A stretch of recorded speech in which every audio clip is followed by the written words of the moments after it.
Veronica, for someone who knows basically nothing about plants, I know it goes in the ground, right? I want to spruce up my yard, front yard, backyard. Where do I start? Well, with color. Color is always awesome. It's happy. It makes you realize that it's summertime. We want to be outside. We want to enjoy the plants. Just walking through the nursery, I mean, you can see the variety, and that's available for my yard. Yes, ma'am. Yes, ma'am. And you need to be aware of sun and shade. So like if you were to come into me and say, you know, I need help. I've got this one flower bed, or I've got a pot and I want to put the pot here. You need to tell me, is it sun or shade? Because you've got to differentiate between what can stand the sun and what needs to be in the shade. Caladiums are always an excellent source for shade. They're going to give you color. They are perennial, but in Lubbock they will freeze out. So you can put these in the ground and they do great, but they're going to freeze unless you dig the bulb out. Okay, bring it down really dumb for me. What's perennial? Perennial's permanent. Okay. Perennial means that it will come back year after year. Got after it. So year. I don't have to worry about those freezing. These will freeze. Those will freeze. Yeah. So in Lubbock, they're considered an annual, which means one. Got it. Okay. So, okay. yeah. Now, while we're talking about weather, we've had a lot of hail lately. What if my flower beds are totally destroyed right after I spent, all that time in May, beginning of June, making them look pretty? Then what? It depends on how big the hail was, how much damage it did. If they're completely obliterated, you're going to have to start over. Okay. If they're just damaged, the leaves are kind of split, kind of broken, they can repair. Veronica, I walk in the doors here and I say, okay, I want my yard to look good, but I don't know what else to ask. You guys are the experts. What information should I come to you with? What do you need me to know the answers to? Okay. First of all, you need to know what you want that you don't have in your yard. For instance, a tree.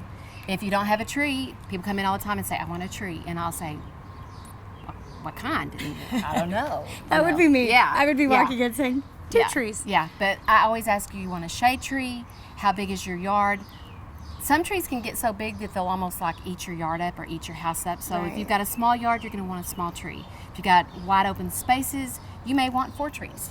So that's a big, most people want trees. They increase home value, reduce energy because they create shade. But usually I'll find out, what do you need? What do you want? Do you want low maintenance? Do you want roses? Do you want roses that require a lot of maintenance? It's just, there's a lot of questions to get to what's going to make you happy. It's just something to consider. What kind of traffic are you going to have back there? Do you have kids playing? Do you have dogs running? Okay. Do you want something with thorns, not thorns? Under your children's window, you might want a nice cactus, so that nobody's climbing in and nobody's climbing out. What a good parenting trick there. Yeah. I like that. Veronica, what's the benefit of doing a potted plant instead of just putting all of my plants, my flowers, right in the ground? Okay, you can move them around.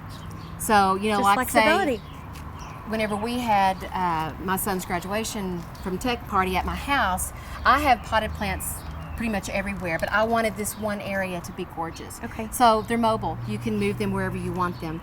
Some people have difficulty growing things like under a tree.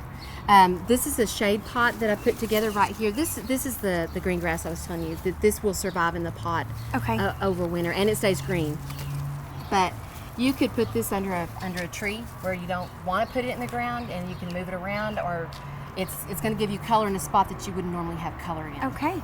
But that's one of the big Good benefits. pro tip right there. So you put a mix. I mean, we've got like 4 colors right here underneath me. What's the magic here? Do you just pick? Is it just eyeball? How do you make this perfect potted I have plant? to see it in the. I don't have designer eyeball. I have to get my hands dirty and put something here. If I don't like it, I'll scoot it over. But you have eyeballs like all of us do. Yes, I like a lot of color. If you go with one color, it's more formal, but I like whimsical, happy. Yeah. I just like as much color as I can get in one pot. Okay. But so we kind of got away with it with these 3 examples. I love that. Well, these 2 are shade. This was for a customer that she puts these on her porch. Okay. And so I always try to mirror them as far as I've got, can't see it, they're too far. Because they'll go on either side of the front door. So if I've got an ivy hanging off on this side, on this one it would be hanging off on the other side. So she Got can, it. they'll be mirrored images against each other. Beautiful. That's a good tip. I wouldn't have thought about that. Okay, so I've never put a pot together. Okay. Ever. Well, let's show you how to do My mother, that. my grandmother, my husband are going to be really thankful. All I'm right. finally getting a Let's lesson. put a pot together. Okay. I've chosen 2 pots just because I like these pots. I like the size. You can do big, you can do small, but I like to put a variety in it. So, if you have a small pot, usually you can do like one geranium. That's real easy. You can really, really do that one real easy. I could do that without you. This, and I've selected a few different things that we can put in here. But what I like to do first is we put lava rock in the bottom of it. And it's not real scientific. Okay. So you're just gonna put enough to cover the bottom. Okay. Yeah. And this, I love this potting mix. It's an organic, and so it's got bat guano, it's got different mycorrhizal in it. It's gonna feed your plants without the way God does it. Okay. I want to say that it real doesn't way. have chemical. Yeah. And you get what you pay for in potting mix, and so the lava is gonna help take up some room, so we don't have to have quite as much potting mix. Okay, so how high am I going here? Fill it about halfway up. Okay, and what you're gonna do, I take my fist and I just push down on it. Okay. Another thing to consider, is this gonna be up against a wall or is it gonna be out in the middle? Because if it's out in the middle, you want it to be pretty all the way around. If it's up against the wall, then just the front side of it. Okay. But you can decide whether you wanna put it to one side or in the middle. And an easy way to get these root bound pots is you hold it and you just tap on the pot. Or you can pull it out, but Oh my goodness. This is potato vine. This is very, very popular. This one will flow over and it gets Okay. big.